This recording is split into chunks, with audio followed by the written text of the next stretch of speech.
भाषा कळत नाहीये, पण आमचं संभाषण होत आहे. तर परतीच्या प्रवासात येत असताना तू म्हणलास की विजाच तुझ्याकडे नव्हते. हां. मग विजा नव्हता तर आला कसा? त्यातलं एक रॉकेट माझ्या प्लॅनवर येऊन पडलं आणि माझा तो भाग उद्ध्वस्त झाला दक्षिणेकडचा. त्यामुळे टर्कीतून दक्षिणेला इजिप्तला जाणार होतं ते सोडून मी टर्कीतून उत्तरेला जॉर्जियाला गेलो. जॉर्जिया, अझरबैजान, अर्मेनिया असा प्लॅन बनवून मी पुन्हा इराणला गेलो आणि इराण नंतर पुन्हा दुबईला आलो. तर त्या युद्धाचा फरक हा पडला की अगदी मला बऱ्याच मित्रांचे फोन आले की युद्ध सुरू झाले तुझे, पण मी फोकस होतो. मला कधी असं नाही वाटलं की वाइंड अप करून फ्लाईटनं घरी जावं. मी बोललो युद्ध सुरू झालं, मी इथे थांबेन 6 महिने, पण जे ठरलंय, ज्यासाठी मी 4 वर्ष मेहनत केली, जे माझं स्वप्न आहे ते पूर्ण झाल्याशिवाय मी काय जग बाहेर म्हणजे परतीच्या प्रवासाला येत नाही. या प्रवासादरम्यान किती मांजरी आडव्या गेल्या रस्त्यात? मांजरे आडवे जाण्याचा अगणित प्रकार घडले. मांजरे आडवे गेले, काही ठिकाणी कोल्हे आडवे गेले, लंडगे आडवे गेले, माणसं आडवी गेली, काही ठिकाणी सीमा आडव्या आल्या, बऱ्याच अडचणी आल्या, काही ठिकाणी आगी लागल्या रस्त्यामध्ये. बापरे. इराण ग्रीसमध्ये प्रवास करत असताना त्या बॉर्डरलाच आग लागली. ओ.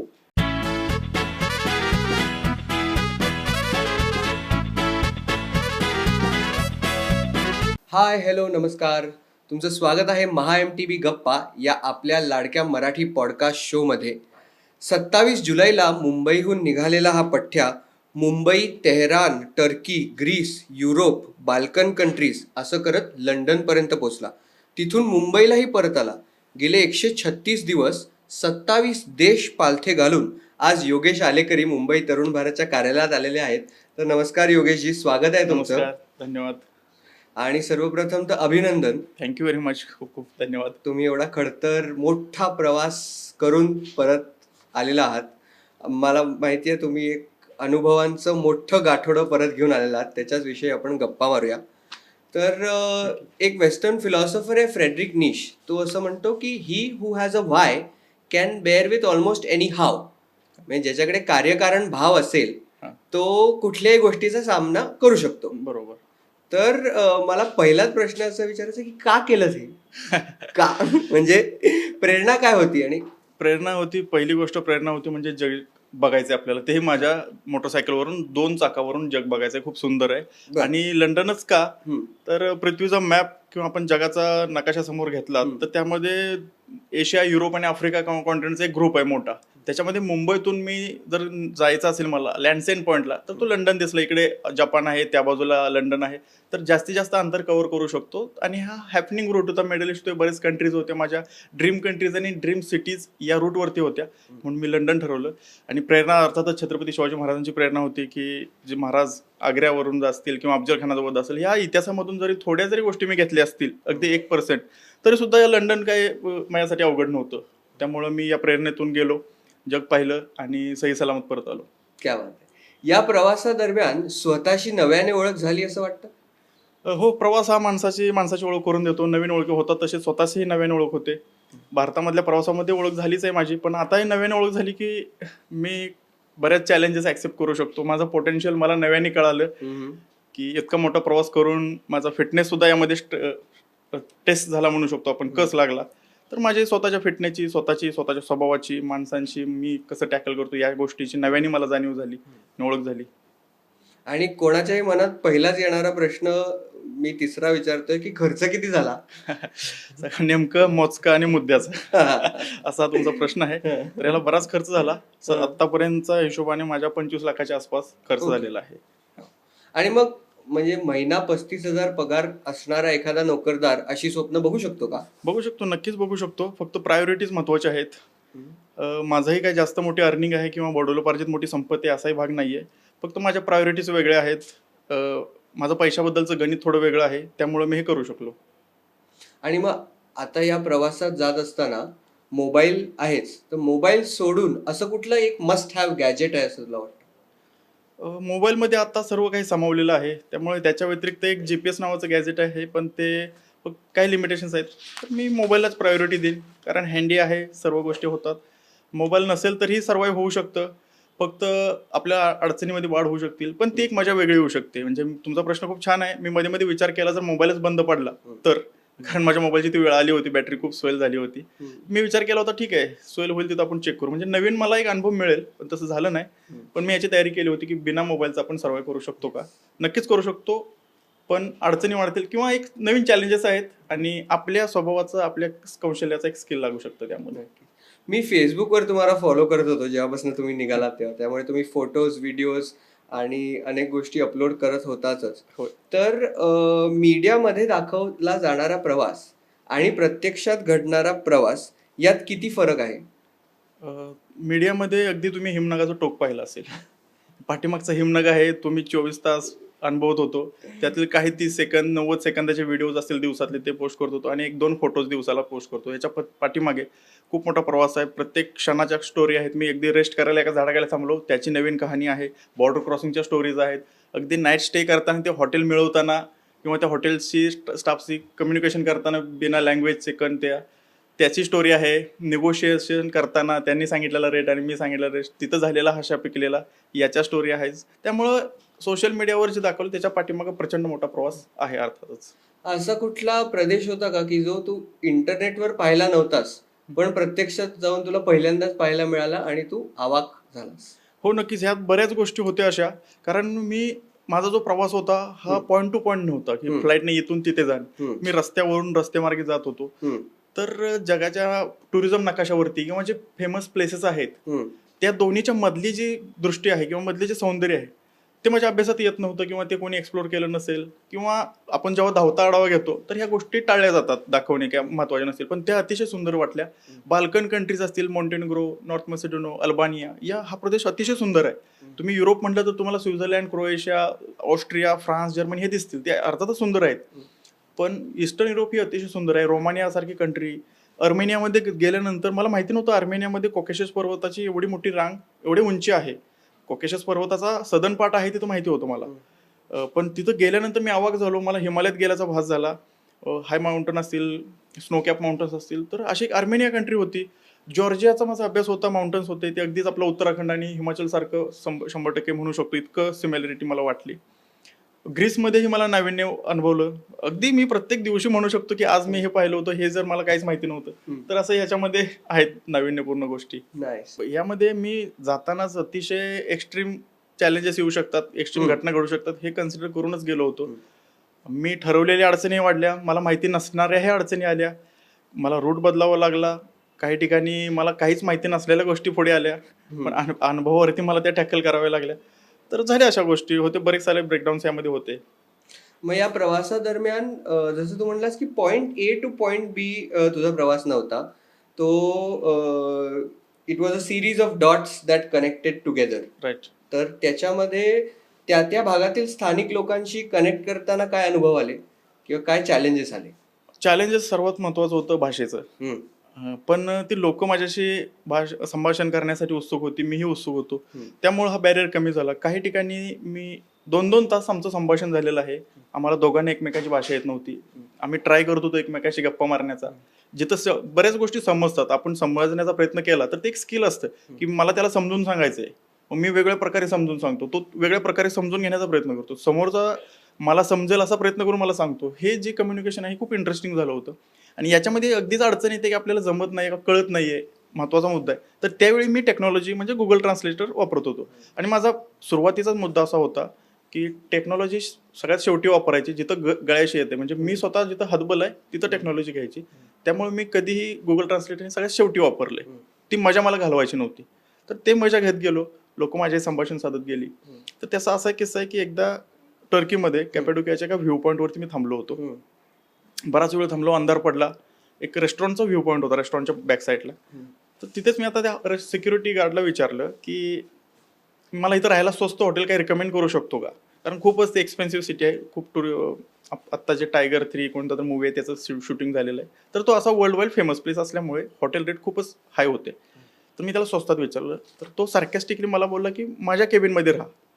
म्हणजे त्याचं इम्प्रेशन असं होतं की माझ्याबद्दलचं माझं इम्प्रेशन त्याच्या पुढं की भारतातून आलेलं आहे, परदेशी पर्यटक आहे, बाईकवरती आहे, तर याला एक लॅविश लाईफस्टाईल हवी असणार आहे.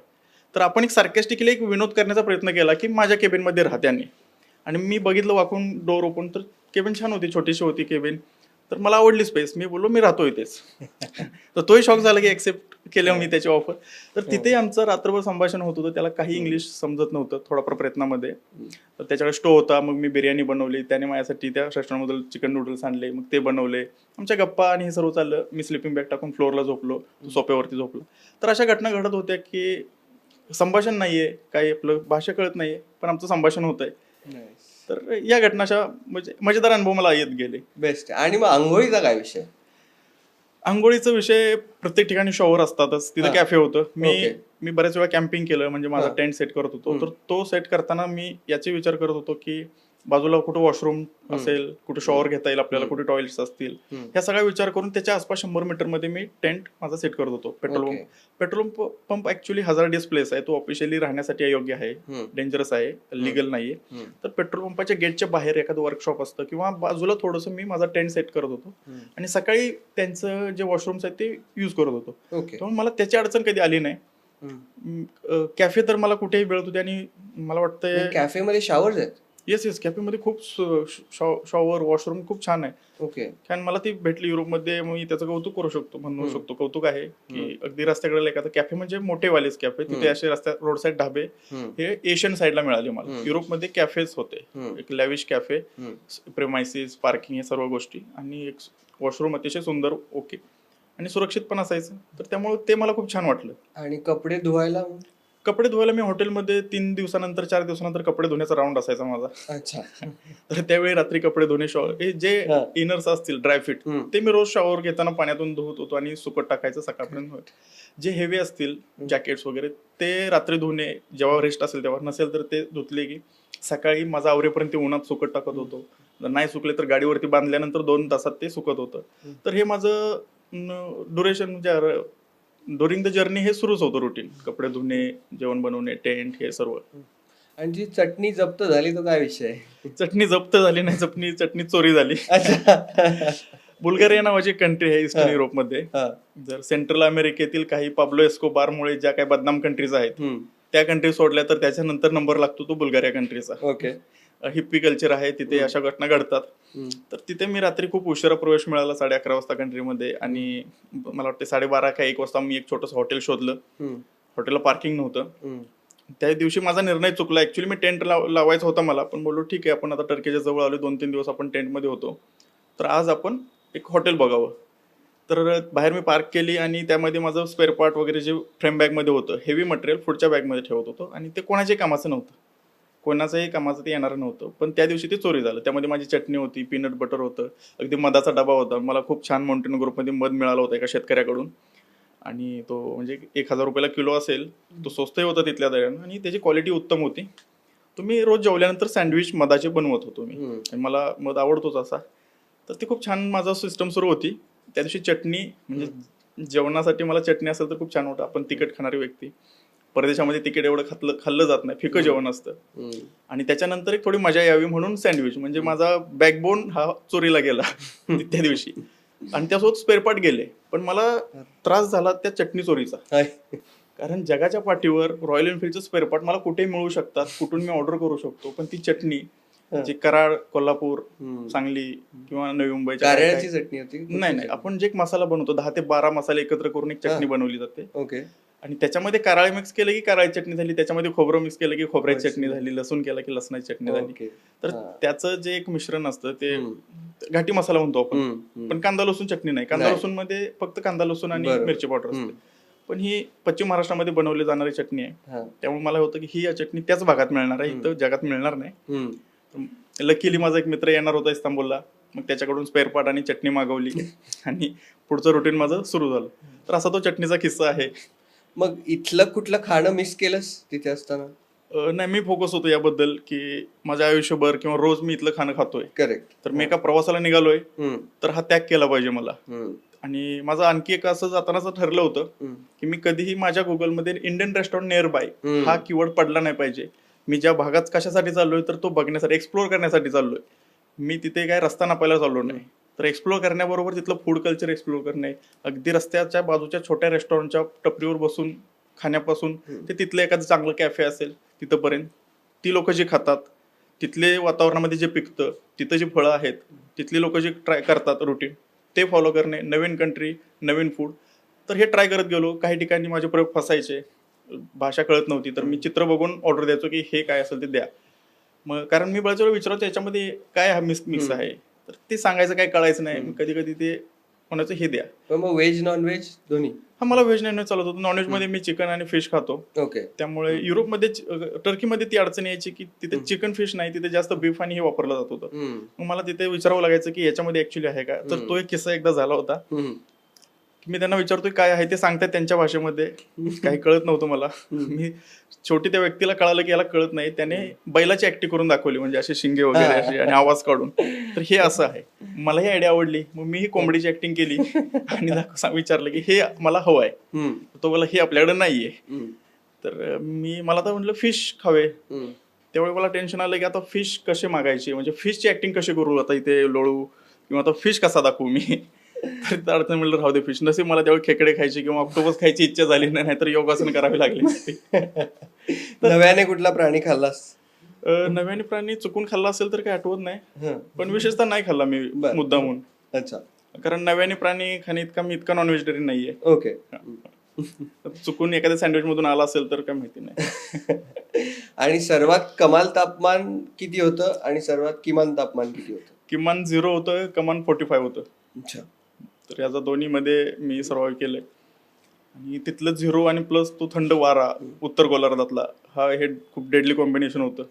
आणि मग दिवसभर 8 तास प्रवास, किती तास प्रवास माझा 15-16 तास चालत होता. वाव. कारण दिवसभर साईट सीइंग असायचं. मग संध्याकाळी 6 पर्यंत माझं अंतर बरंच उरलेलं बाकी असायचं. तर मला ते रात्री 12-1 वाजेपर्यंत कव्हर करावं लागायचं. सनराईज टू सनसेट एवढंच नव्हतं? नाही, मी जिथं मला कंटाळा येईल, कारण 1-2दा मी प्रयत्न केला होता की 8 वाजता झोपण्याचा, तर मला झोप नाही लागली. मला 12 वाजता झोप लागली. तर विचार केला की 4 तास वाया गेले आपले. पुढच्या ह्या 4 तासामध्ये आणखी अंतर कव्हर झालं असतं. त्यामुळे नंतर ठरवलं की जेव्हा कंटाळा येईल, जेव्हा झोप येईल, तेव्हा थांबूया. आणि असंही खूप मोठा युरोप आहे, माझा व्हिसा लिमिटेड होता. त्यामुळे मला दिवस रात्र गाडी चालवायचं होतं की जास्तीत जास्त डिस्टन्स कव्हर होईल, जास्त ठिकाणं मी पाहू शकेन. तर त्यामुळं मला थोडीशी गडबड करावी लागली युरोपमध्ये.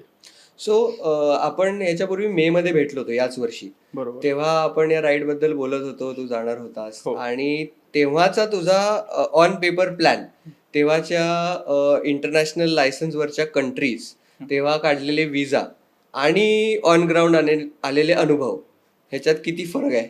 याच्यामध्ये फरक इतकाच आहे की इथून जितकं लंडन दूर आहे, की लंडन आणि मुंबईमध्ये एवढा फरक आहे, तेवढाच पेपर वर्क आणि ग्राउंड लेवलवरती फरक मी म्हणू शकतो.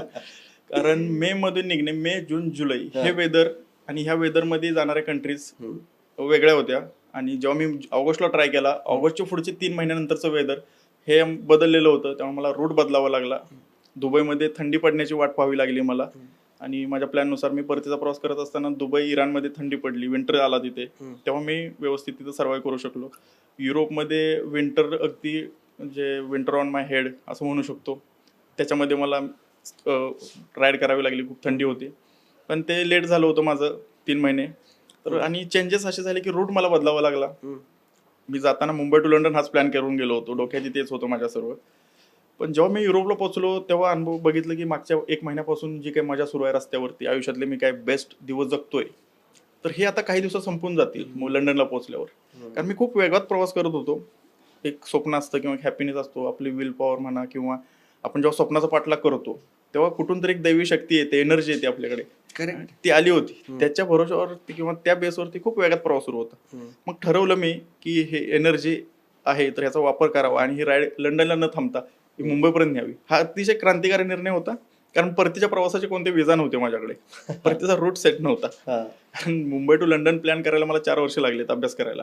मागचे 4 वर्ष मी या प्लॅनवरती होतो. आणि परतीचा प्रवास करताना आम्हाला 2 दिवसात करावा लागला. अर्थातच त्या अभ्यासाचा उपयोग झाला मला. आणि मी ठरवलं ते, लंडनला गेलो आणि पुन्हा परतीच्या प्रवासाला लागलो. मग त्यानुसार मग रूट चेंज करणे वगैरे आलेच ओघाने. तर बऱ्याच चेंजेस झाले प्लॅनमध्ये. अगदी मला आफ्रिका कॉन्टिनेंट कट करावं लागलं.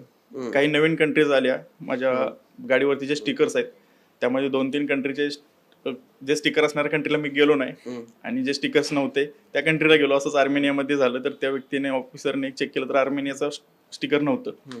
तर त्याला आर्मेनियाचं स्टिकर नव्हतं याचा राग नाही आला, टर्कीचं स्टिकर बघून राग आला, कारण त्यांची हा. एनिमी कंट्री होती ती. करेक्ट. तो बोलला की तुम्ही टर्की स्टिकर लावले, आर्मेनियाचं नाही. बोललो माझ्या प्लॅन मध्ये नव्हतं म्हणून असं तसं. मग ते स्टिकर काढलं पाहिजे होतं किंवा आमचं तरी टाकलं पाहिजे किंवा टर्कीचं तरी काढा. म्हणजे ते एक असा फन झोन बरोबर. असेल तो, असं काही आर्ग्युमेंट नव्हती ती, हम्म. असे अनुभव आले होते. आणि आंतरराष्ट्रीय घडामोडींचा किती फरक पडला तुझ्यावरती? म्हणजे तू असताना मला असं वाटतं रशिया युक्रेन वॉर तर चालू होतच, हा. त्याचबरोबर इस्रायल हमास मधली सुद्धा भांडणं सुरू झाली होती. होय. त्यातलं कुठलं मिसाईल तुझ्यावर पडलं? त्यातलं एक मिसाईल आलं होतं माझ्याकडे. तर सर्वात पहिल्यांदा मी जो अभ्यास केला होता, बजेट बनवलं होतं, हम्म. त्यावेळी युक्रेनचं वॉर नुकतं सुरू झालं होतं. जेव्हा युक्रेनचा वॉरचा इम्पॅक्ट सुरू झाला, रशियाचं तेल युरोपला जाणं बंद झालं, त्यावेळी युरोपमध्ये खूपच महागाई सुरू झालेली. मी गेलो तेव्हा बजेटमध्ये खूप फरक पडला. पेट्रोलच्या किमती प्रचंड वाढल्या. अगदी टर्कीमध्ये मी जाताना पेट्रोल भरलं होतं, त्याच्यापेक्षा रिटर्न येतानाचे रेट जास्त होते. इतका फरक 3 महिन्यात पडत होता. तर तो युक्रेनचा फायदा, युद्धाचा फायदा नाही म्हणू शकत, नुकसान म्हणजे कॉस्ट इन्फ्लेशन झालं युरोपमध्ये. त्याचा माझ्या मार्गावर इतका फरक नाही पडला. पण मी परतीच्या प्रवासात ठरवलं होतं की मी इराण आणि टर्कीमधून आलोय, तर जाताना आपण नवीन कंट्रीज घेऊन जाऊ. मला पुन्हा इराणला जायचं नव्हतं. लोक खूप छान आहेत इराणची, पण ती सिस्टम थोडी डिफिकल्ट आहे आणि प्रचंड मोठी ती कंट्री आहे. तर म्हणजे ती एकच कंट्री आपण 15 दिवस पार करण्यापेक्षा गल्फला जाऊ आणि इजिप्त, जॉर्डन, इस्रायल असं पार करू. पण मी परतीचा प्रवास करत असताना 7 ऑक्टोबरला सकाळी हमासने इस्रायलवर 5,000 रॉकेट टाकले. जसं तुम्ही म्हणला आता तसं त्यातलं एक रॉकेट माझ्या प्लॅनवर येऊन पडलं आणि माझा तो भाग उद्ध्वस्त झाला दक्षिणेकडचा. त्यामुळे टर्कीतून दक्षिणेला इजिप्तला जाणार होतं, ते सोडून मी टर्कीतून उत्तरेला जॉर्जियाला गेलो. जॉर्जिया, अझरबैजान, अर्मेनिया असा प्लॅन बनवून मी पुन्हा इराणला गेलो आणि इराण नंतर पुन्हा दुबईला आलो. तर त्या युद्धाचा फरक हा पडला की अगदी मला बऱ्याच मित्रांचे फोन आले की युद्ध सुरू झाले तुझे, पण मी फोकस होतो. मला कधी असं नाही वाटलं की वाइंड अप करून फ्लाईटनं घरी जावं. मी बोललो युद्ध सुरू झालं, मी इथे थांबेन 6 महिने, पण जे ठरलंय, ज्यासाठी मी 4 वर्ष मेहनत केली, जे माझं स्वप्न आहे ते पूर्ण झाल्याशिवाय मी काय जग बाहेर म्हणजे परतीच्या प्रवासाला येत नाही. पण ती वेळ नाही आली ऍक्च्युली. सांगायचा उद्देश असा की मी माझ्या प्लॅनवरती स्टिक होतो. थोडं बजेट बद्दल सांग ना आम्हाला. सामान्य माणसाला ही उत्सुकता असेल की समजा मला उद्या जायचं झालं तर नक्की काय मला करावं लागेल? खूप मेहनत करावी लागेल. पहिली गोष्ट खूप सेव्हिंग करावी लागेल आणि आपली सेव्हिंग आपण एका ज्याचा काही आउटपुट नाही आपल्याला फायनान्शियली किंवा त्याचा काय म्हणू शकतो आपण अप्रिशिएशन नाहीये. म्हणजे तो आउटराईट खर्चच आहे, त्यातलं खर्च आहे, रिटर्न हा. ऑन Return इन्व्हेस्टमेंट नाहीये. येईलच किंवा लगेच येईल असं नाही. असं नाहीये. ही 25 लाख रुपये शेअर मार्केटला टाकले 4 महिन्यानं वाढू शकतात किंवा त्याचा फ्लॅट घेतला तर 4 महिन्यानं विकून जास्त होऊ शकतं. अशा काही होऊ शकतं. तर ही तुमची प्रायोरिटी असेल तर तुम्ही ते करावं. जर तुमचा असा विचार असला पाहिजे. माझं याच्याबद्दल खूप मी फोकस आहे. माझं गणित वेगळं आहे, मी आधीच बोललो. 32व्या वर्षी आज माझ्याकडे काय एवढे पैसे आले असतील, थोडेफार मी काय कमवले असतील, तर नक्कीच मी 35व्या वर्षी कमवू शकतो. तर मी आता ही योग्य वेळ आहे, मी खर्च करू शकतो. कमवणं सोपं आहे. जगातले 100% लोक कमवतात, 1% लोक खर्च करतात. आता तुम्ही म्हणाल की आम्ही पण खर्च करतो. जेव्हा तुमच्या अकाउंटला 5 लाख असतात, तुम्ही 10,000 खर्च करता, तो खर्च नाही, त्या गरजा पूर्ण करता. तुमच्या अकाउंटला 5 लाख आहे तर तुम्ही 5 लाख किंवा 6 लाख खर्च करता, त्याला म्हणायचं खर्च करणे. ते अवघड आहे. आणि माझ्या अकाउंटला काय 10 लाख असतील आणि मी 25 लाख खर्च केला, तर ही यासाठी की 50व्या वर्षी हा प्लॅन करून उपयोग नाही. पुढची 10 वर्ष स्टोरी सांगणार मी फक्त. आज माझ्याकडे 30 वर्ष आहेत माझे अनुभव जगायला.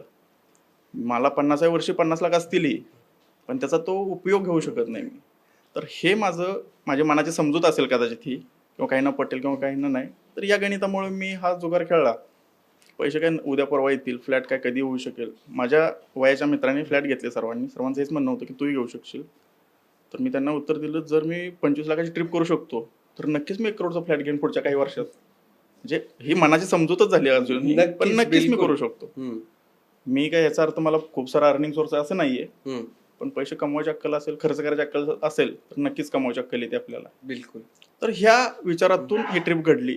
या विचारातून मी खर्च करायला मागं पुढे नाही पाहिलं. आणि मग पर्सेंटेज वाईज जर विचार करायचा झाला तर मग फ्यूल, त्याच्यानंतर स्पेअर पार्ट्स, त्याच्यानंतर बाईक कस्टमायझेशन, या सगळ्यामध्ये लॉजिस्टिक्स, या सगळ्यामध्ये कसं डिवाइड झाला तो खर्च? यामध्ये सर्वात मोठा खर्च बाईक. मी बाईक जर नेली नसती तर माझे 12.5 लाख रुपये वाचले असते. कारण बाईक इथून इराणला नेणे, एअर कार्गो, डेंजरस गुड आहे. बाईक पेट्रोल फ्युलवरती चालते, ऑइल असतं, तर याची कॉस्ट, रिटर्न पुन्हा कोची, दुबईतून कोचीला पाठवणे याची कॉस्ट, बाईकचं कारनेट, पासपोर्ट म्हणू शकतो आपण सोप्या भाषेत, याची कॉस्ट, 3 लाखाचं पेट्रोल टाकलं मी, ती कॉस्ट सर्व्हिसिंग, किंवा बाईकसाठी मी 85,000चा खर्च केला मुंबईमध्ये, पॅनियर्स असतील सर्व्हिसिंग, नवीन काही स्पेअर पार्ट्स टाकले. कस्टमायझेशन काय केलंस बाईकमध्ये यासाठी? कस्टमायझेशन कम्फर्टसाठी मी एक ॲडिशनल सीट, इयर सीट लावून घेतली, पॅनियर्स टॉप बॉक्स, आणि त्याची मजबूत घेतली की ती मला कुठे ब्रेक होऊ नयेत. टॉप बॉक्सची स्ट्रेंथ वाढवली पाठीमागे सपोर्ट लावून. हायवे फुटरेस ॲड केले, जे लेग गार्डवरती एक्स्ट्रा फुटरेस असतात, जे क्रुझिंग करू शकतो आपण त्यानुसार. ॲडिशनल लाईट्स लावून घेतल्या, 2 लाईट, जे काही कंट्रीमध्ये ज्या ॲक्झिलेट लाईट अलाउड नसतात, तर मी खालच्या साईडला एक लाईट लावली की ज्याचा कोणाला त्रास होऊ नये. कॅमेरा माउंट केले, हँडल रेस केला होता, चार्जिंगची अरेंजमेंट करून ठेवली होती बाईकला. कंबर दुखू नये म्हणून काय काय स्पेसिफिकली केलंस? कंबर दुखू नये म्हणून मी एअर सीट होती, ती खूप कम्फर्ट होती, आणि बॅक रेस्टला माझी एक छोटी बॅग होती कपड्याची, ती सीटवरती ठेवत होतो, त्यामुळे कपडे असल्यामुळे ते पण असा सॉफ्ट बॅक रेस्ट होता माझ्यासाठी. आणि सीट, ह्या 2च गोष्टी केल्या. बाकी वॉर्मअप आणि डेली स्ट्रेचिंग हे इनफ होतं माझ्यासाठी. इंटरेस्टिंग. आणि मग बाकी फ्युल झालं, लॉजिस्टिक्स झालं, राहण्या खाण्यामध्ये किती खर्च झाला? राहण्या खाण्यामध्ये 5 लाखाच्या आसपास गेला असेल. आता मला ती एक्सेल सीट बघायची, मी अजूनही प्रवासातच आहे, मी परवा मुंबईमध्ये आलोय, येस, आणि अजूनही मीडिया वगैरे सुरू आहे. करेक्ट. 5 लाखाच्या आसपास राहण्या खाण्यामध्ये झाला असेल खर्च, किंवा त्यापेक्षा जास्त झाला असेल. युरोपमध्ये खूप माझा खर्च झालेला आहे. आणि तू यापूर्वी सुद्धा म्हणजे भारतभर तर प्रवास करत होता, लेह लडाख असेल किंवा महाराष्ट्रातील ज्या काही रोड ट्रिप्स असतील त्याही तू केल्या आहेस. पण मग प्रवास करणं म्हणजे फक्त ट्रिपला जाणं नसून ती ठिकाणं एक्सप्लोर करणं पण आहे, हे तुला कधी कळलं?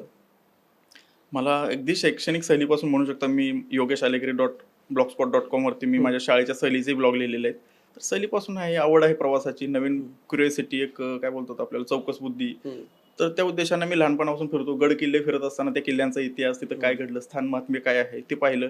किनाऱ्यावर जाताना याचं भौगोलिक महत्व काय आहे, नैऋत्येकडून मान्सून येतो हे शाळेत जो शिकलोय, पण तो मान्सून कसा येतो, कुठल्या किनाऱ्यावर होतो हे पाहिलं. तसंच या प्रवासामध्ये भूगोलाची आणि इतिहासाची खूप जोड दिली मी शाळेत जे शिकलो होतो, कॉन्स्टँटिनोपल पडलं, आणि युरोपियन लोकांना खुशकीचे मार्ग बंद झाले एशियाकडे येण्यासाठी, मग त्यांनी समुद्री मार्ग शोधले. तर ते खुशकीचे मार्ग बंद का झाले, ते कॉन्स्टँटिनोपल शहर कसं आहे ऐतिहासिक, ते पाहायचं होतं मला. काळा समुद्र, ब्लॅक सी, कॅस्पियन सी, हे पाहायचं होतं मला. कॉकॅशस पर्वत आपण ऐकला होता इतिहासामध्ये, इराणचं वाळवंट, तेहरान सिटी ऐतिहासिक आहे ती, अथेन्स जिथं ऑलिम्पिक सुरू झालं 4,000 वर्षापूर्वी, पहिलं ऑलिम्पिक अथेन्समधून सुरू झालं, तर तेव्हा अथेन्स सिटी. ग्रीक संस्कृती, जिथं फिलॉसॉफर आपण अरिस्टॉटल असेल किंवा आर्किमिडीज या लोकांनी जिथून फिलॉसॉफी सुरू केली ते ठिकाणं. अलेक्झांडर द ग्रेटचं नॉर्थ मॅसेडोनियामधलं ते गाव, कॉन्स्टंटाईन ज्याच्या नावावरून कॉन्स्टँटिनोपल हे गाव नाव पडलं, त्याचं गाव बुल्गारियामध्ये एक आहे, ते गाव असेल. किंवा ट्रॉय पिक्चर तुम्ही पाहिला असेल. ट्रॉय मूवी खूपच फेमस आहे आपल्याकडे, 90s किडमध्ये तो एकेकाळी सीडी एकमेकाला शेअर करून आम्ही पाहिला होता. तर तो ट्रॉयचं युद्ध कुठं घडलं, त्या कॅनाकॅले बीचवरती गेलो, त्या गावात तो ट्रॉयचा घोडाही पाहिला मी, जो पिक्चरमध्ये वापरलेला 2004 मध्ये. तो आहे तिथे. हो, त्या डायरेक्टरने तो घोडा त्या गावाला गिफ्ट दिला. तो लाकडाचा अति प्रचंड घोडा आहे. मी त्याचे काही सोशल मीडियावरती फुटेज टाकलेले आहेत, आणखी पण काही बरेच डेटा आहे तो अपलोड करायचा, पण तो खूप सुंदर आहे घोडा, जो त्या मूवीमध्ये यूज केलेला ॲज इट इज तो तिथे आहे.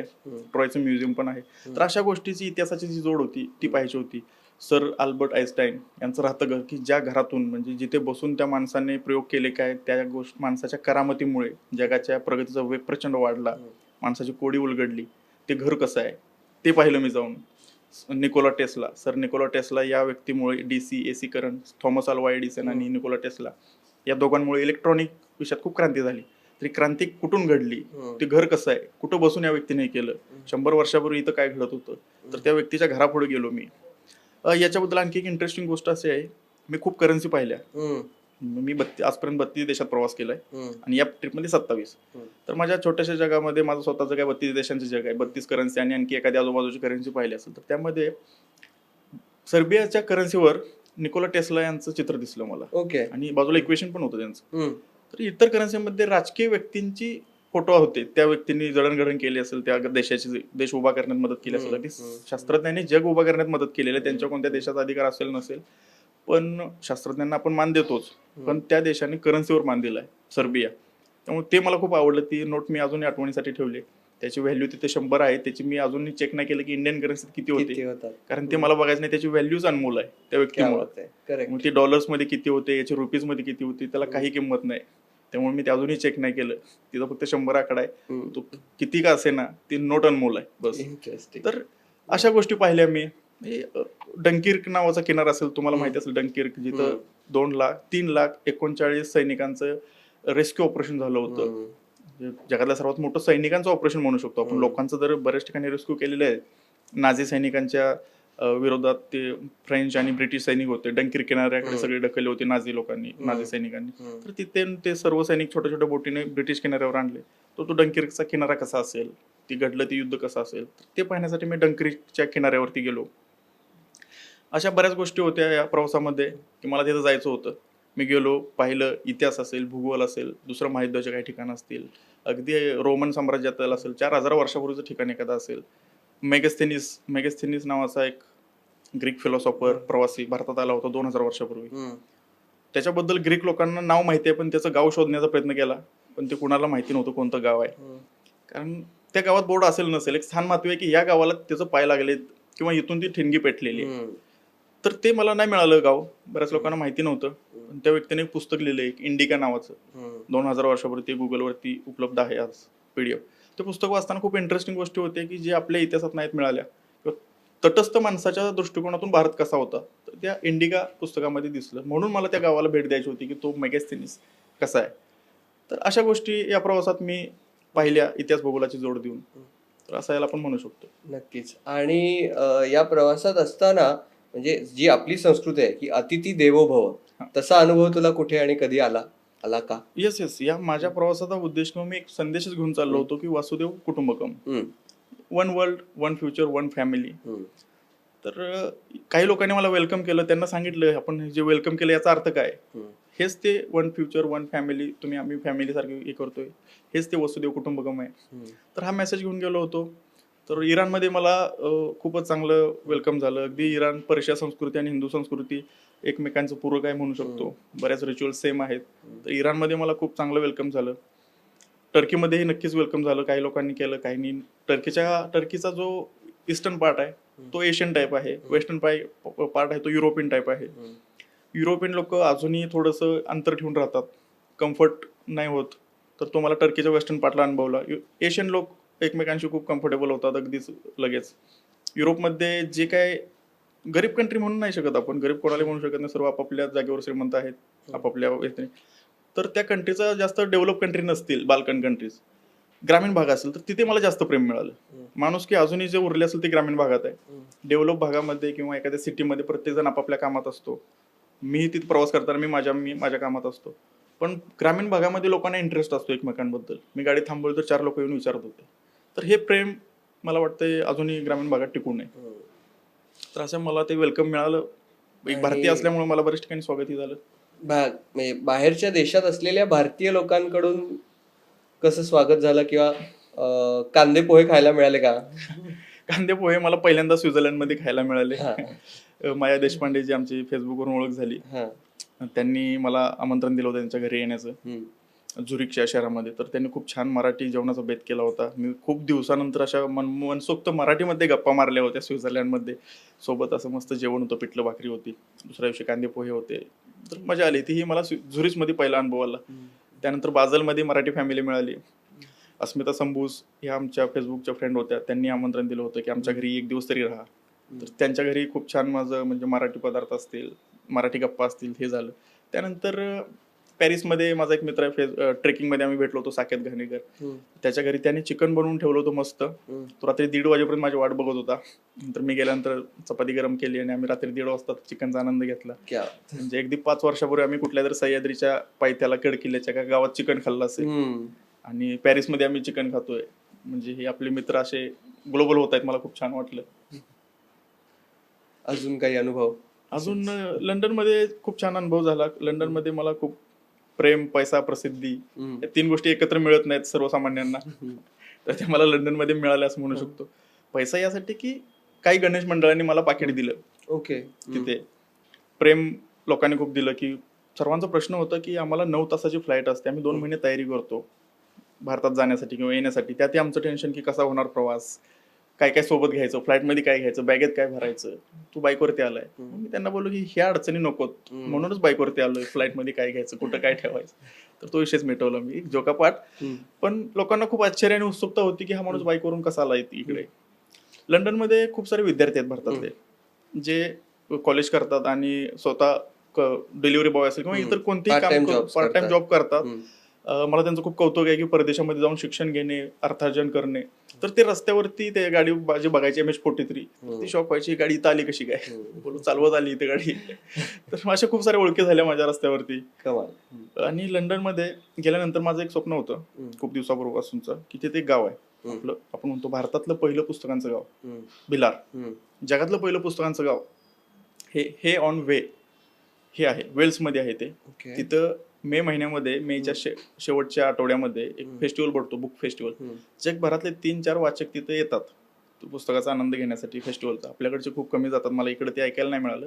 ते गाव मला माहिती होतं. प्रवीण कारखानीस हे जे प्रवासी आहेत, व्याख्याते आहेत, लेखक आहेत, त्यांच्या एका व्याख्यानामध्ये मी त्या गावाचा उल्लेख ऐकला होता. तर तिथे गेल्यावरती ठरवलं की पहिलं वेळ काढून त्या वेल्सला जायचं, त्या गावात जायचं आणि ती पुस्तकं बघायची. पुस्तकाचं गाव जगातलं पहिलं. एक वाचक प्रेमी म्हणून मला असं वाटलं की मी त्या गावात गेलो पाहिजे. गेलो. खूप मोठी लायब्ररी होती. रिचर्ड बूथ या व्यक्तीनं ते गाव वसवलं होतं. गाव वसलेलं होतं, फक्त पुस्तकाचं कल्चर तिथं आणलं आणि त्या गावाला ओळख पहिली दिली त्या व्यक्तीनं, रिचर्ड बूथ. त्या व्यक्तीच्या नातीला मला भेटता आलं. खूप इंटरेस्टिंग विषय होता. त्या गावामध्ये जे जे होतं ना, मी शोधत होतो असं असं काय, आणि मी बाईकवरती आलो, माझा अटायर वगैरे भारतातून बाईक घेऊन आलोय. तर खूप क्युरियोसिटी लोकांची होती. मग त्यांनी सांगितलं की अरे ते यांची नाती इथे आहे. मग ती त्या दिवशी ड्युटीवरती नव्हती, तीच मेंटेन करत असतात. त्यांना घरून कोणीतरी बोलवलं की भारतातून प्रवासी आलाय बाईकवरती तुम्हाला भेटायला. मी त्यांना सांगितलं मला त्यांच्या फॅमिलीला भेटायचंय. मग ते आले, त्यांना खूप कौतुक वाटलं की एवढं लांबून आलाय, का आलाय, असं ते झालं सर्व. तर त्यानंतर पुढे अटलांटिक महासागराचा किनारा पाहायचा होता, कारण मला अटलांटिक महासागराच्या पुढे अमेरिका कॉन्टिनेंट आलं आणि जगाचा पलीकडचा भाग. तर मला त्या किनाऱ्यावर जायचं होतं की जिथं मर्यादा संपल्या, मी तिथपर्यंत जातोय की त्याच्या पुढे समुद्र टाकून दुसऱ्या कॉन्टिनेंट. म्हणजे जे काही एक्स्ट्रीम आहे ते मी केलं. पृथ्वी प्रदक्षिण हा पुढचा भाग आला, त्यामध्ये ते होणार माझं नंतर. पण म्हटलं की आपण यावेळी जायचं आहे कुठं, अटलांटिक महासागराच्या किनाऱ्यावर. तर किनाऱ्यावर गेलो आणि परत आलो. हे एक माझं इच्छा पूर्ण केली मी. मग मगाशी आपला तो कांदे पोह्याचा विषय झाला, तर बाईकची सीट म्हणजे फक्त सिंगल सीटच भरलेली होती का मागे पण कोणी होतं? मागे माझी एक बॅगच होती फक्त शेवटपर्यंत. आणि ती बॅग होती म्हणून प्रवास झाला. तिथं जर कोणी व्यक्ती असतं तर हा प्रवास कदाचित पूर्ण झाला नसता. कारण व्यक्ती आली की मतं आली, मतं आली की मतांतर आली. त्यापेक्षा एक मत आणि एकटा जीव सदाशिव एकला चलो रे. क्या बात आहे. तर या प्रवासाच्या सुरुवातीला म्हणजे तू म्हणतोयस की तू 4 वर्षापासून याचं प्लॅनिंग करतोयस, तर यासाठी शारीरिक आणि मानसिक तयारी कशी केलीस किंवा काय काय केलंस त्याकरता? या प्रवासासाठी विशेष अशी तयारी करावी लागली नाही मला, कारण माझे जे काही रुटीन असेल त्यामध्येच हेल्थ कॉन्शियस असल्यामुळे, महत्वाचं म्हणजे मी निर्व्यसनी असल्यामुळे एनर्जी किंवा विनाकारणाची माझी एनर्जी खर्ची पडली नाही, अनावश्यक गोष्टी माझ्या शरीरात साचून राहिल्या नाहीत. तर त्याचा मला खूप फायदा झाला. आणि विशेष असं काही करावं लागलं नाही. मनाची स्थिती तर होती, एक स्वप्न आणि त्याच्या पाठीमागे जो काही स्ट्रगल होता. भारतामधून बाहेर निघतानाच प्रचंड अडचणी आल्या होत्या. तर त्या सगळ्या अडचणी मी पार करत होतो. तेव्हाच माझ्या मनाची तयारी झाली होती की भारतातच मला एवढ्या अडचणी आहेत, तर परकीय भूमीवरती अजून असू शकतील. तर तेव्हा हे होतं की माझं प्रेरणास्थान छत्रपती शिवाजी महाराज आहे. आपण गडकिल्ले जिंकलेले आहेत. अगदी प्रतिकूल परिस्थितीमध्ये हा महाराष्ट्र उभा राहिलेला आहे. तर इथून मी जर काही थोडंफार शिकलो असेल तर महाराष्ट्राच्या भूमीनं भारताला बरंच काही दिलेलं आहे.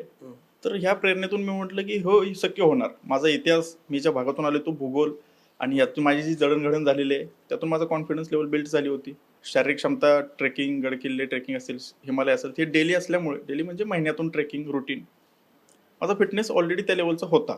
मला विशेष असं करावं लागलं नाही. फक्त रिव्हिजन असेल, स्ट्रेचिंग, वॉर्मअप असेल आणि खाण्याच्या सवयी असतील, त्यामुळे माझी एनर्जी टिकून राहिली. आणि मी हा प्रवास अगदी म्हणजे 10 मिनिट माझं डोकं दुखलं नाही कधीच. माझं जो फर्स्ट एड किट होतं ते मी अजून ओपनही करून पाहिलं नाही. मला ती चांगली गोष्ट आहे. अगदी म्हणू शकतो की ही जमेची बाजू आहे. त्याच्यासाठी मी खाण्याच्या वेळा पाळल्या. सकाळी हेवी ब्रेकफास्ट जो असेल तो, काही मिळू दे, बेचव असो कसा असतो, पोटभर ब्रेकफास्ट करणे. दुपारी अर्धा 1 किलो कोणतंही फळ जे त्या भागात मिळेल ते झाडाचं तोडून खावं असेल, कोणी दिलं असेल, विकत घ्यावं लागलं असेल, दिवसाचा फळं हे गेलीच पाहिजेत. कारण फायबरची गरज असते वेगवेगळ्या प्रकारचं अन्न पचवण्यासाठी. आणि महत्वाचं पाणी, 4 ते 5 लिटर पाणी हे दिवसातून मी पित होतो. आणि संध्याकाळी हलका आहार, सँडविचेस मिळत होते बरेचसे ठिकाणी. तर ब्रेड, आणि आपण म्हणतो ब्रेड खाऊन कंटाळतो, परदेशामध्ये हजार प्रकारचे ब्रेड असतात, वेगळ्या प्रकारचे ब्रेड असतात, आपण ते घेऊ शकतो आपल्या चवीनुसार किंवा आपल्या गरजेनुसार. हजार प्रकारचे चीज असतात, बटर्स असतात, तर आपल्याला कोणतं हवं तर असे ऑप्शन्स मला मिळाले. त्यामुळे माझे खाण्यापिण्याची अडचण तर कधी नाही झाली. मी रोज वेगवेगळं नाविन्यपूर्ण अन्न खात होतो. आपल्याकडे फक्त चवदार आणि मसाले आणि एकाच पद्धतीचं म्हणजे आपलं रुटीन डेलीचं कांदा पोहे. तर ह्याचा एक किस्सा सांगतो मी. एकदा टर्कीमध्ये होतो आणि एका मैत्रिणीने मेसेज केला, तुझे जेवणाचे खूप हाल होत असतील ना. तर तिला म्हटलं आज नाश्ता काय केलाय, ती बोलली पोहे.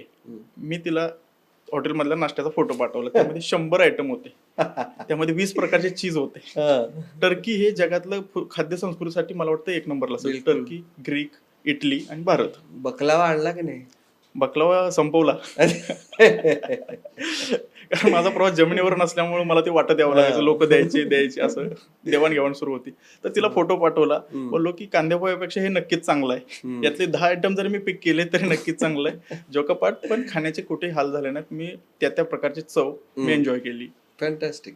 आता तू जसं म्हणतोयस की ॲट अ यंग एज जेव्हा तुम्ही एबल आहात तेव्हाच प्रवास करायला हवा, आणि नंतर पैसे येऊन तेव्हा ती फिजिकल कपॅसिटी नसते प्रवासाची किंवा नसू शकेल असं म्हणणं आहे.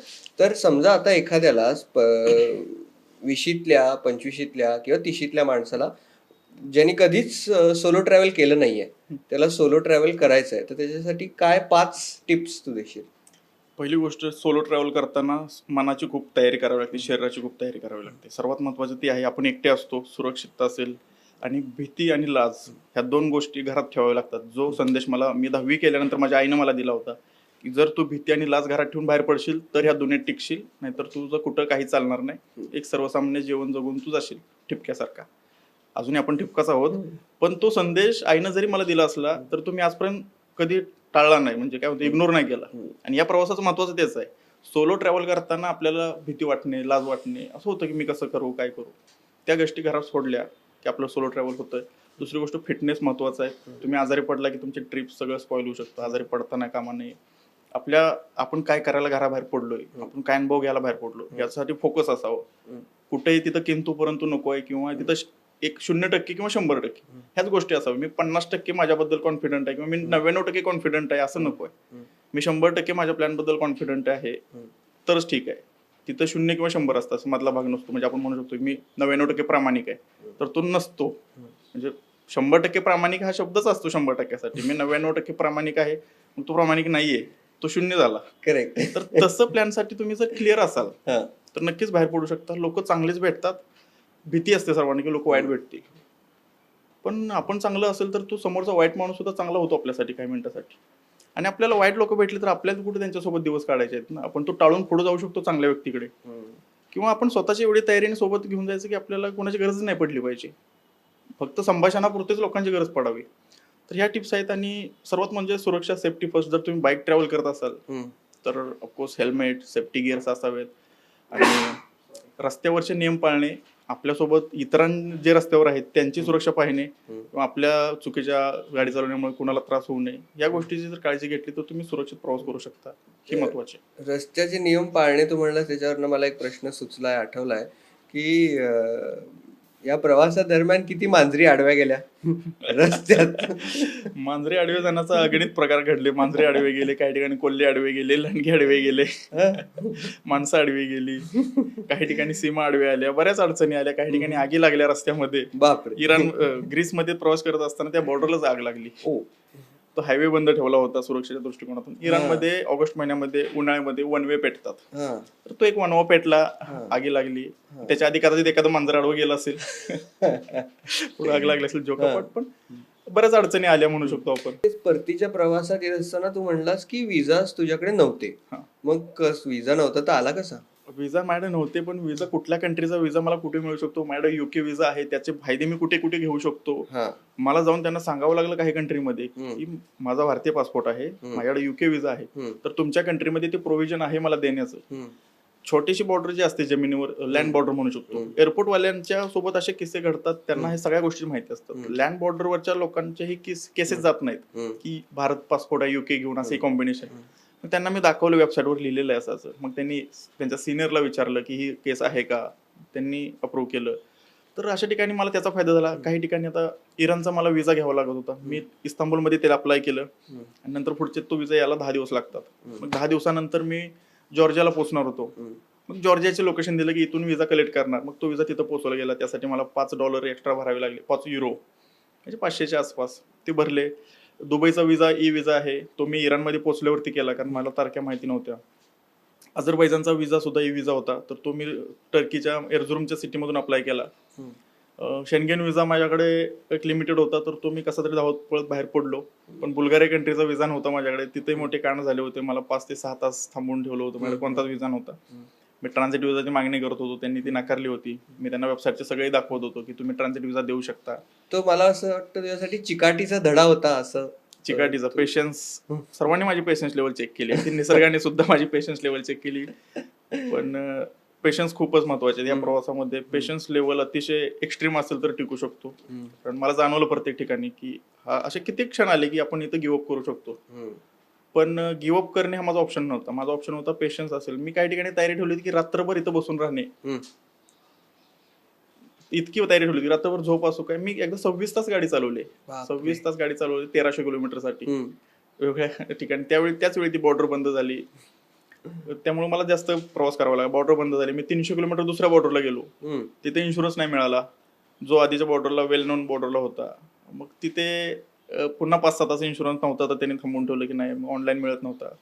तिथे पेशन्स लेवल चेक केली. त्यानंतर हे वाया गेलेलं अंतर कव्हर करायला मला रात्रभर गाडी चालवावी लागली, कारण विजा लिमिट होते डेजचे. नंतर दुसऱ्या दिवशी मी 12 वाजेपर्यंत गाडी कंटिन्यू चालवत होतो, तेव्हा माझ्या गाडीचे गॅसकीट जळाले. म्हणजे गाडीनं सुद्धा असहकार पोखरला की आता बस झालं पाहिजे, थांबलं पाहिजे. तेव्हा माझ्या लक्षात आलं की अरे हा, आपण ह्याचा पण विचार, मशीनचा विचार केला पाहिजे. मला वाटलं की मशीन रन करेल, पण ग्रीस ही कंट्री गरम कंट्री आहे.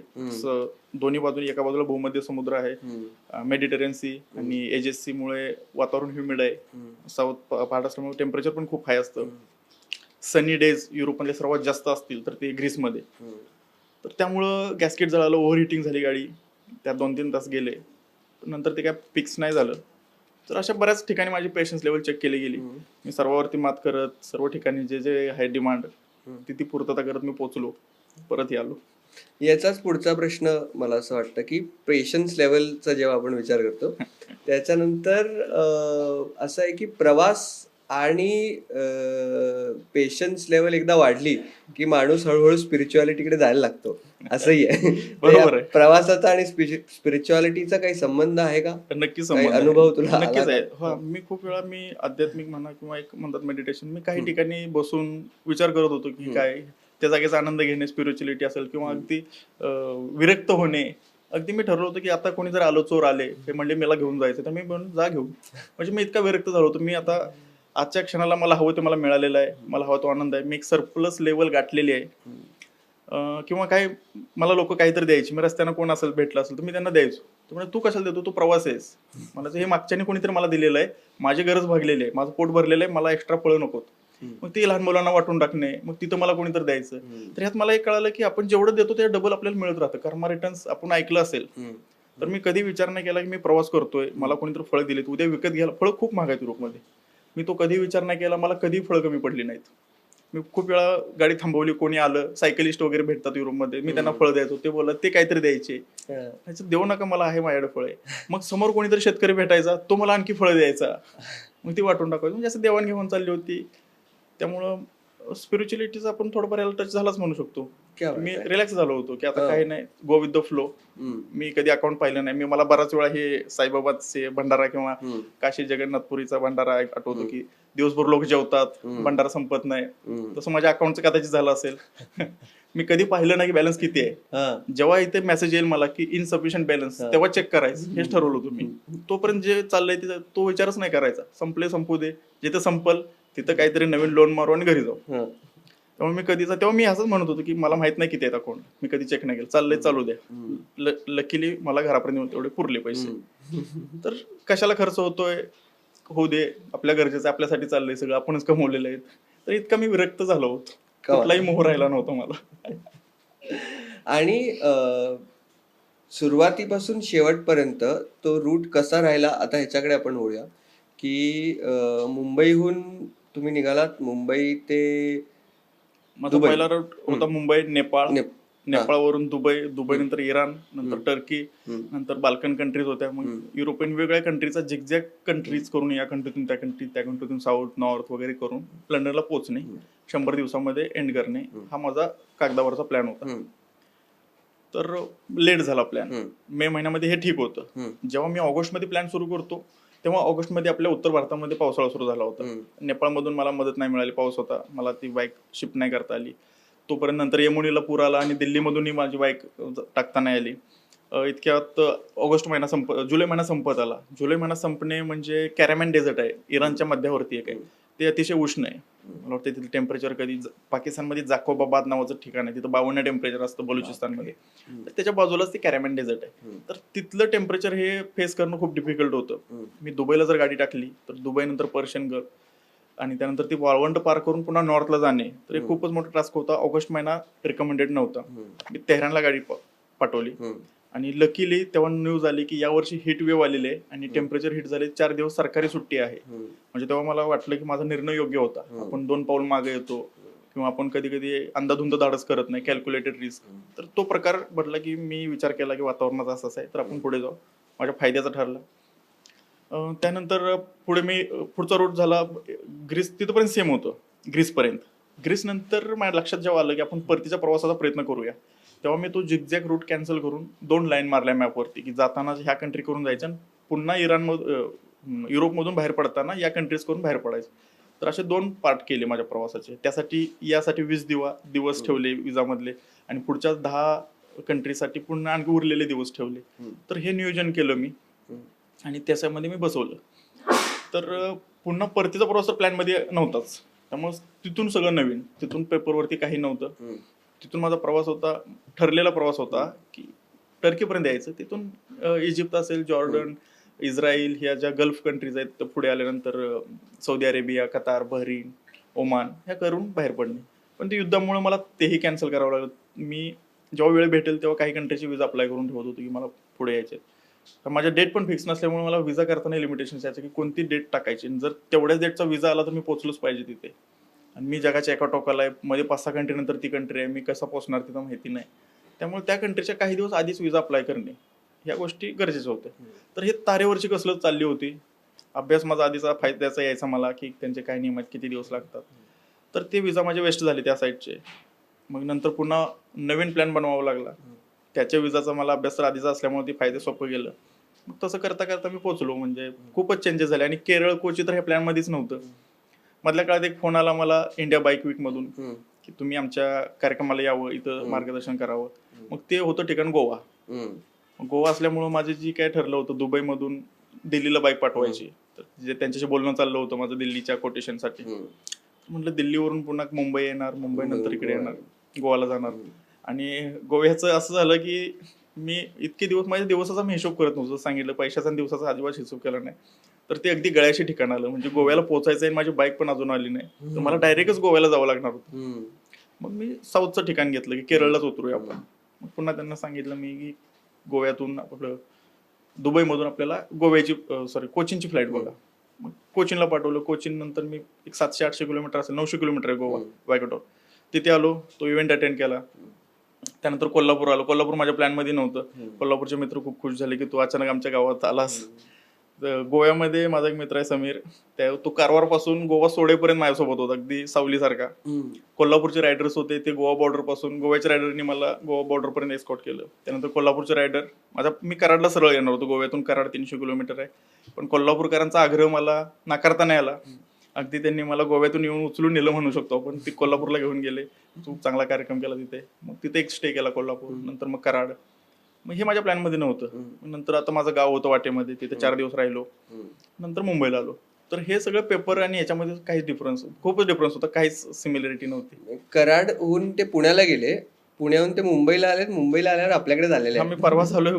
काल दिवसभर माझा एबीपी आणि इतर ह्याच्यामध्ये गेला आणि आज डायरेक्ट इकडे आलोय मी स्टुडिओमध्ये. कमाल.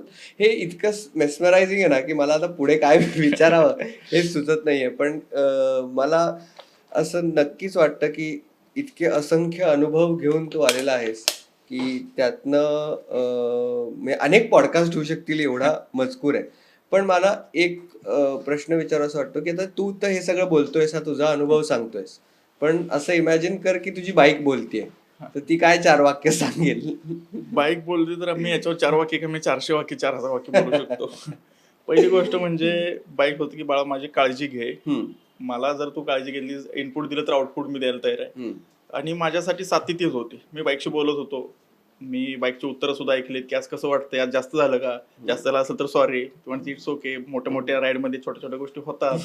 तापते कधी गाडी, तर सामान कधी जास्त असायचं तर कधी कधी मी हॉटेलमध्ये सामान ठेवायचा प्रयत्न करत सोडून द्यायचो काही गोष्टी. तर लोकांनी मला दिलं एखादी गोष्ट मी पटकन ती संपवायची किंवा वाटून टाकायचा प्रयत्न करायचो. तर वाटायचं आता आज हलकं वाटतंय का, काल जरा जास्त फळं आली होती 4 किलो, आज 2 किलो कमी केली, कसं वाटतंय आज, म्हणजे आज जरा हलकं आहे. अशा गोष्टी असतील किंवा कधी कधी मी गाडी लावून बोलत बसायचो बाईकवर की हिमालय बरा आहे का कॉकविशसवर आहे. तर मग इकडचे रस्ते आपले चांगले आहेत, टायर वगैरे ठीक आहे, इथे काही प्रॉब्लेम नाही. मी डोंगरातून जाताना मी विचार करायचो की चालेल का, पंक्चर झाली तर काय करायचं. पंक्चरचं माझ्या किट वगैरे होतं. तेव्हा सुद्धा मी परवानगी, बरेच वेळा मी हास्यास्पद विषय असेल मी परवानगी घेतली, आपल्याला रस्त्याला जायचं आहे, तुझी आहे का तयारी. कारण माझ्याकडे बोलायला कोणी नव्हतं. बरोबर. तर मी बाईकशीच बोलत होतो. एका डोंगरात जायचं होतं, तो टनेलवाला व्हिडिओ तुम्ही पाहिला असेल, खूप फेमस झाला होता तो. तर म्हटलं आहे का तुझी तयारी, मी तर घेऊन चाललोय, तिकडे दगा तर देणार नाहीस ना. काय म्हटली बिनधास्त तू, आजपर्यंत मी काय केलंय का, नाही मग आता कशाला विचारतो. तर अशी समोरून उत्तरं यायची मला. कमाल. तर असं आमचं संभाषण सुरू असायचं. जॉर्डन मध्ये असताना डेड सी मध्ये डिप केलंस? नाही, जॉर्डन मला जावं लागलं नाही, ते एक रॉकेट पडलं माझ्या बरोबर. प्लॅनवरती हा. आणि ती डीप राहून गेली. बरं, मला या प्रश्नावलीच्या शेवटाकडे येताना असं विचारावंसं वाटतं, जसं तू एक तर म्हणालास की it was a spiritual process, हा. की तू खूप विरक्त झाला होतास, पण आता एखाद्या सुंदर ठिकाणी जाऊन आल्यानंतर रियालिटीमध्ये परत येत असताना काय मनस्थिती आहे, किंवा असं वाटतंय का की हे काहीतरी रियालिटी काहीतरी वेगळी आहे आणि मी जे जगलो ते एक स्वप्न होतं? हा नक्कीच. प्रत्येक ठिकाणाची एक वेगळी ब्युटी असते. हम्म, मी त्या प्रत्येकाला त्या त्या वेगवेगळ्या ठिकाणी ठेवतो. हे क्लब केलं की त्रास होतो. हम्म, स्वित्झर्लंड सुंदर होतं, त्यानंतर दुसऱ्या कंट्रीत आलो होतो, त्या वेगळ्या प्रत्येक कंट्रीची वेगळी ब्युटी होती. ऑफकोर्स माझ्या ह्या प्रवासामध्ये मी स्वित्झर्लंडला म्हणून टॉपला ठेवू शकतो, कारण मला खूप छान वाटलं आणि खूपच सुंदर भाग होता तो आल्प्स पर्वत. जेव्हा भारतात आलो तेव्हा मी एक स्वप्न पूर्ण करून आलो होतो. खरं स्वप्नवत प्रवास होता. मी पुन्हा जिथून सुरुवात केली तिथे आलेलो आहे. जे सुरू झालं ते संपतं, जे सर्कल पूर्ण होतं. त्यामुळं हे मला मान्य होतं की हे कधी सुरू झालं, हे कधी ना कधी तरी संपणार आहे. 136 दिवस असतील किंवा किती असतील तर कधी ना कधी संपणार आहे. मी ती रियालिटी ऍक्सेप्ट केली. आणि आता ही जी आता आजूबाजूची ब्युटी आहे, आपण मी ब्युटी यासाठी म्हणतो की कसं असतं, बैलानं जर आपण बैल हे मान्य केलं तर त्याला ओझ्याचं ओझं होत नाही. तसं जर मला इथं जर म्हटलं मला स्वित्झर्लंड असं होतं, मला या आजूबाजूच्या ऍटमॉस्फिअरचा त्रास होणार. मी इथं आहे, मला हे सुंदर दिसते असं म्हटलं की मला हे सगळं आवडणार. मला इथले ट्रॅफिक आवडेल. आपली पॉप्युलेशन खूप आहे, तिकडे खूप कमी माणसं मिळवतो, रस्त्यावर वाहनं कमी होती, गावामध्ये लोक कमी होती, कुठे थांबलो तर कुठे गर्दी नाही, कुठे लाईन नव्हती. आपल्या देशाची ही जमेची बाजू आहे. आणि जेव्हा आपण ग्लोबल विचार करतो तेव्हा प्रचंड भूभाग आणि प्रचंड मोठी लोकसंख्या ही जमेची बाजू आहे. जेव्हा यंत्रणा किंवा आपण छोट्या गोष्टीवरती पार्टमध्ये करतो तेव्हा ही अडचणीची गोष्ट आहे. तर हे दोन्ही बाजूला ठेवून मी ठेवतो हे एन्जॉय करायचं.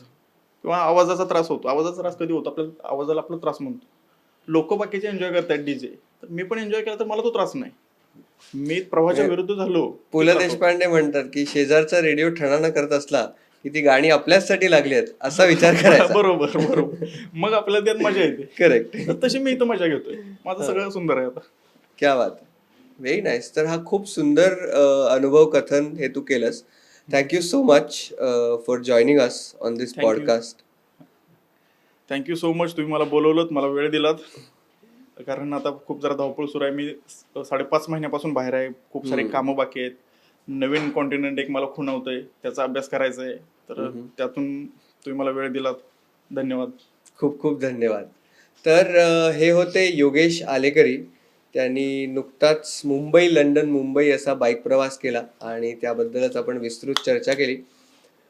हा एपिसोड तुम्हाला कसा वाटला हे मला कमेंट्समध्ये नक्की कळवा. आणि अजून कोणत्या कोणत्या विषयांवर तुम्हाला पॉडकास्ट हवे आहेत ते सुद्धा मला कमेंट्समध्ये कळवा. धन्यवाद.